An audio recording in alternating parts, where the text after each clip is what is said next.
భక్తి జ్ఞాన వైరాగ్యాలు నిండుగా మెండుగా ఉన్నటువంటి ఆధ్యాత్మిక జిజ్ఞాసులందరికీ హృదయపూర్వక నమస్కారాలు.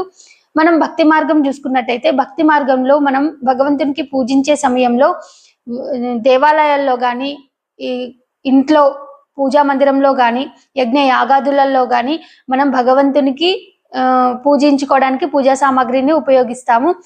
అలాగే భక్తి మార్గంలో పూజా సామాగ్రి ఎలాగా ఉంటాయో అలాగే ఆధ్యాత్మిక మార్గంలో జ్ఞాన మార్గంలో కూడా కొన్ని పూజ సామాగ్రి ఉంటాయి. భగవంతునికి షోడశ ఉపచారాలు ఎలాగా చేస్తామో ఆధ్యాత్మికంలో జ్ఞాన మార్గంలో కూడా భగవంతునికి తెలుసుకోవడానికి భగవంతుని పొందడానికి మనం కొన్ని పూజ సామాగ్రి కూడా ఉంటాయి. అయితే భక్తి మార్గంలో అయితే ఆచమనం, కలశం, ఉద్ధరిణి, గంట, హారతి పళ్ళం ఇలా రకరకాల పూజ సామాగ్రి ధూప దీప నైవేద్యాలకు సంబంధించినవన్నీ ఉంటాయి కదా. అలాగే జ్ఞాన మార్గంలో కూడా భగవంతునికి నివేదించే అంటే భగవంతునికి ఉపయోగించే పూజ సామాగ్రి కూడా ఉంటాయి. అవి ఏందో ఇప్పుడు తెలుసుకుందాము. అంటే జ్ఞాన మార్గానికి సంబంధించిన పూజ సామాగ్రి మొదటగా 5 జ్ఞానేంద్రియాలు, 5 కర్మేంద్రియాలు, 5 అంతరేంద్రియాలు. జ్ఞానేంద్రియాలను తీసుకుంటే చెవులు, ముక్కు, కళ్ళు, నాలుక, చర్మం ఇవి పూజా పాత్రలు. అలాగే కర్మేంద్రియాలు వాక్, పాని, పాదం, ఉపస్థ, పాయువు ఇవి కర్మేంద్రియాలు. అలాగే అంతరేంద్రియాలు జ్ఞానము, మనస్సు, బుద్ధి, చిత్తము, అహంకారం ఇవి అంతరేంద్రియాలు.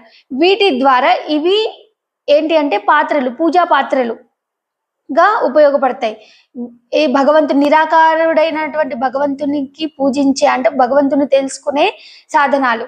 అలాగే 10 రకాలైన ప్రాణాలు సేవకులు, భగవంతునికి పూజించే సమయంలో సేవకులు.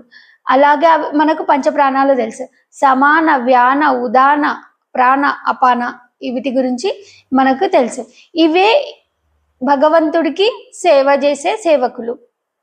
అలాగే గంగా, యమున, సరస్వతి నదీ జలాలని భగవంతుడికి ఎలాగా గంగే యమునా చేవ గోదావరి సరస్వతి నర్మదే సింధు కావేరి జలేస్మిన్ సన్నిధింకురు అని 3 నదుల నీటిని మనం గంగా, యమున, సరస్వతి నదుల నీటిని మనం కలశంలోకి ఆవాహన చేసి భగవంతునికి ఎలా అభిషేకం చేస్తున్నామో ఈ నిరాకారుడికి కూడా అంటే దేహమైరా దేవాలయం జీవుడేరా సనాతన దైవం అన్నప్పుడు ఈ దేహాలయంలోనే అంటే శరీరం అనే దేవాలయంలోనే పూజా సామాగ్రి పూజకి ఏమేమి అంటే జ్ఞాన మార్గానికి సంబంధించిన పూజా సామాగ్రి మొత్తం భగవంతుడు దీంట్లో తయారు చేసి పెట్టాడు. మనకి ఎలాంటి కష్టం లేకుండా మనం బయటకు వెళ్ళి ఖర్చు చేసి తెచ్చుకొని భగవంతునికి పూజించి భక్తి మార్గంలో పూజిస్తాం. రకరకాల లక్షపత్రి పూజ అన్ని రకరకాల ఇంకా సాకార పూజకు అంత